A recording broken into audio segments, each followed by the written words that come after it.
Bincang asik bareng Rajak.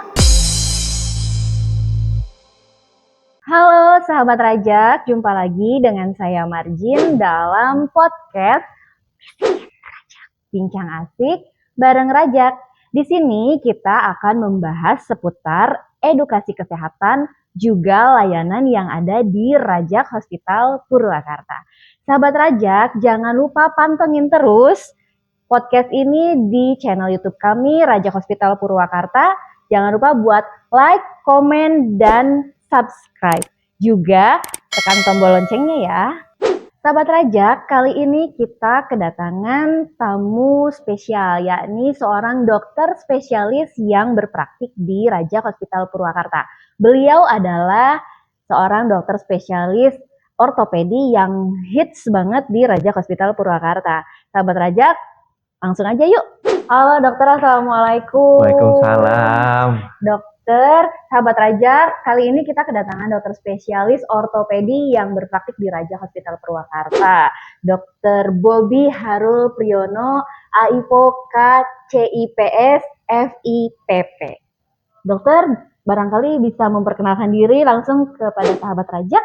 Hai sahabat Rajak, nama saya Bobi Harul Priyono, biasa dipanggil Dokter Bobi, Dok Bob, terserah lah ya. Saya spesialis ortopedi dan sekaligus intervensionis di Rajak Hospital Purwakarta. Salam kenal. Oke, sahabat Rajak, Dokter Bobi ini adalah dokter ortopedi yang paling hits di Rajak Hospital Purwakarta. Ya kan dok? Kelebihan deh. Oke, dokter. Yuk. Sebelum kita memasuki sesi bincang-bincangnya ya dok ya. Tadi sudah disebutkan bahwa Dokter Bobi Harul Priyono SPOT dan masih panjang lagi. Nah itu tuh kami juga sahabat Rajak juga sebenarnya penasaran dok. Apa sih dok itu tuh mempunyai makna apa dok? Gelar itu tuh apa dok? Jujur nih. Gelar ya yang jelas bukan pajangan sih. Iya. Jadi CIPS FIPP lah ya. CIPS itu adalah singkatan. CIPS FIPP itu artinya adalah Certified Interventional Pain of Sonologist, CIPS, Certified Interventional Pain of Sonologist. Kalau FIPP, Fellow of Interventional Pain Practice. Jadi lebih tepatnya seperti ini. Jadi pain itu saat ini disebutnya sebagai tanda vital ke-6. Udah termasuk tanda vital yang ke-6. Jadi nyeri yang kita biasa nilai dengan visual analog score itu sebagai tanda vital ke-6. Nah, saat ini World Institute of Pain, perkumpulan intervensi nyeri dunia, itu membuat sertifikasi untuk Fellow Pain Intervention, CIPS FIPP, yang berkecimpung di dunia pain ataupun nyeri. Nah, CIPS itu kalau kita mengikuti ujian lolos, seleksi, dan juga ujian di mana diadakan setahun 4 kali di dunia, itu untuk ujian dengan memakai ultrasound guiding. Sedangkan FIPP itu ujian dengan menggunakan fluoroskopi, fluoroskopi atau SIAM.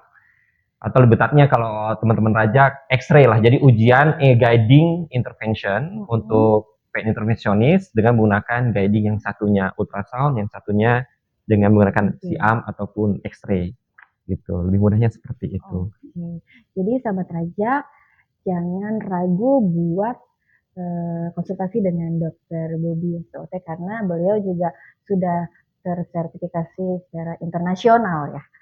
Dokter, terima kasih sudah datang. Kali ini kita akan membahas seputar bagaimana mengatasi nyeri tanpa nyeri dengan metode IPM atau Intervention Pain Management ya dok ya. Nah, kita tahu ya sahabat Rajak juga terkait nyeri ya dok. Nyeri itu memang kita alami sehari-hari ya dok. Entah itu nyeri badan, pegal-pegal atau apa. Kami sahabat Rajak juga pengen tahu dok. Kalau nyeri itu sendiri pengertiannya apa sih dok? Nyeri ya. Nyeri itu sebenarnya dari WHO disebutinnya adalah rasa yang tidak menyenangkan, yang terjadi di tubuh sehingga menimbulkan gangguan aktivitas sehari-hari. Jadi secara simpelnya seperti itu. Jadi apapun, baik itu nyeri kepala, nyeri tangan, kaki yang bisa menimbulkan aktivitas sehari-hari dan rasa tidak nyaman itu udah diklasifikasikan dengan sebagai nyeri. Oke. Dan eh, termasuk nyeri Nyeri hati. nyeri hati. Iya, termasuk ya, karena kriteria WHO disebutinnya sehat itu bukan cuma jasmani tapi rohani dan juga hati. Oke. Berarti termasuk ya dok. Nah, bagaimana sih dok kita mengatasi nyeri atau mungkin apa dampak nyeri itu sendiri terhadap kita aktivitas kita sehari-hari gitu dok? Nah, sebenarnya ini harus dalam penjelasannya ya, tapi dalam, dampaknya luar biasa ya. Dampaknya luar biasa. Bagaimana kalau dalam pasien saya yang paling gila, saya bilang paling gila itu adalah pasiennya tuh merasakan nyeri dari tahun 2007. Baru ketemu saya 2024. Jadi 2007-2024, kurang lebih berarti 17 tahun merasakan nyeri punggung dan pinggang, di mana dia harus menahan nyeri itu, bahkan tidur pun bangunnya itu terganggu, sehingga kualitas hidupnya itu juga menjadi terganggu. Jadi kesehariannya itu menjadi terganggu. Bahkan yang lebih parah lagi, ada case adalah bagaimana nyeri itu pasiennya itu datang dengan tempat tidur.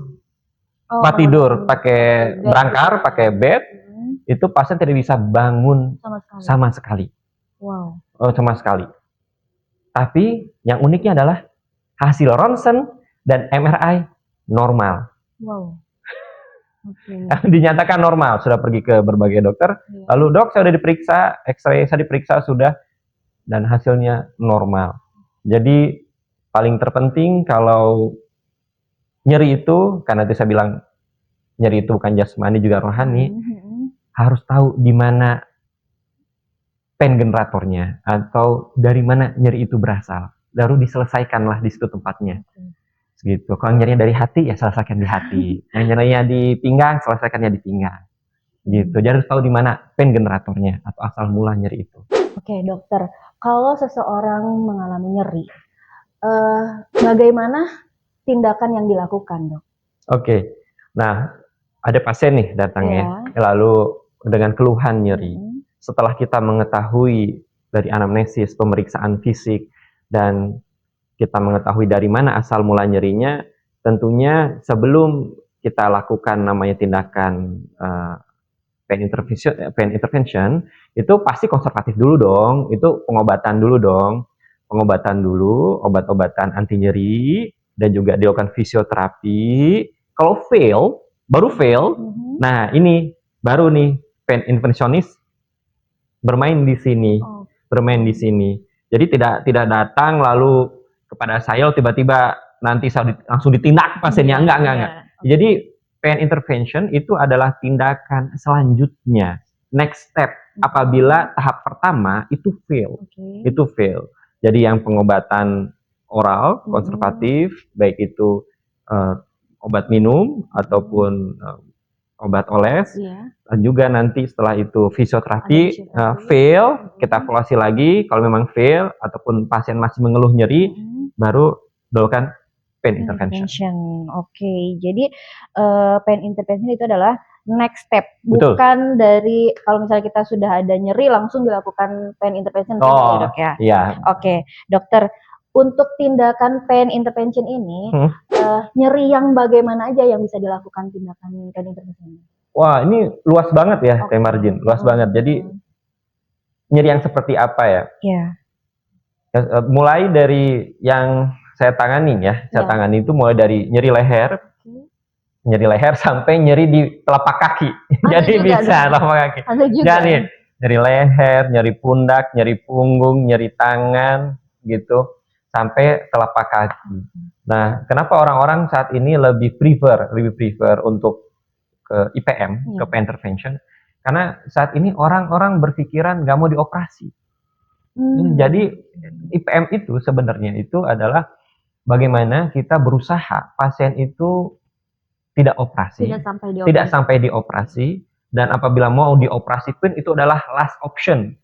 Last option, karena kita tahu operasi itu menyakitkan. Gampangannya, Dokter Bobby, kalau Dokter Bobby mau dioperasi nggak sejam, saya nggak mau. Sebisa mungkin kalau ada pasien nyeri, itu saya memperlakukan seperti saya sendiri, dan saya berusaha, saya sendiri nggak mau dioperasi. Kecuali terpaksa, saya bilang. Kalau saya terus bilang pada pasien tuh, terpaksa, gitu. Jadi, Dok, apakah apakah IPM itu dilakukan di mana aja, gitu? Itu dari semua tubuh. Bisa ya, Dok? Bisa, seluruh tubuh. Dan bagus lagi, Teh Marjin. Ada penelitian dari 531.000 pasien nyeri pinggang dievaluasi, nyeri pinggang ya, dengan degenerative condition. 531.000. Itu sembuh tanpa operasi 98,3%. Wow. Jadi cukup besar, dan yang dioperasi hanya 1,7. Jadi dari 100 pasien yang nyeri pinggang, itu yang butuh operasi cuma 1. Berdasarkan penelitian itu ya, dari 531.000 pasien itu.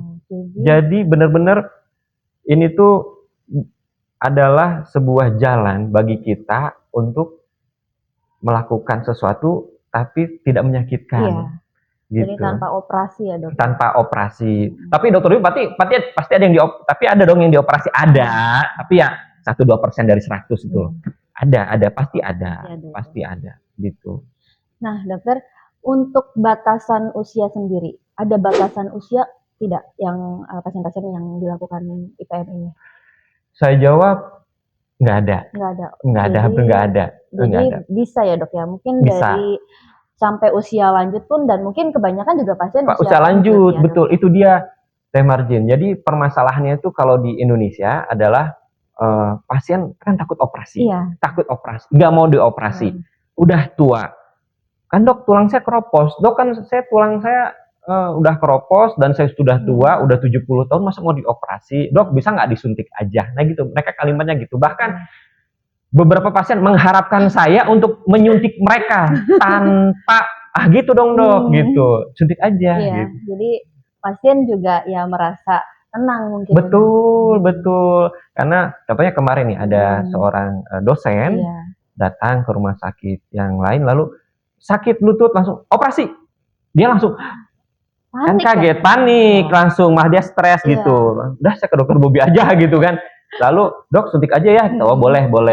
Tentunya dengan berbagai teknik ya gitu, dan macam-macam gitu. Oke, Dokter. Nah, pada saat pasien dilakukan tindakan IPM ini, itu setelah dilakukan itu kita bisa aktivitas lah ya. Nah, gini aja. Berapa lama itu relatif, tergantung zat apa yang saya injeksikan. Karena seringkali kita hidup di Indonesia tuh hidupnya nggak sehat. Kita adalah negara nomor 1 tukang mager alias males jalan. Ya kan? Kaum rebahan.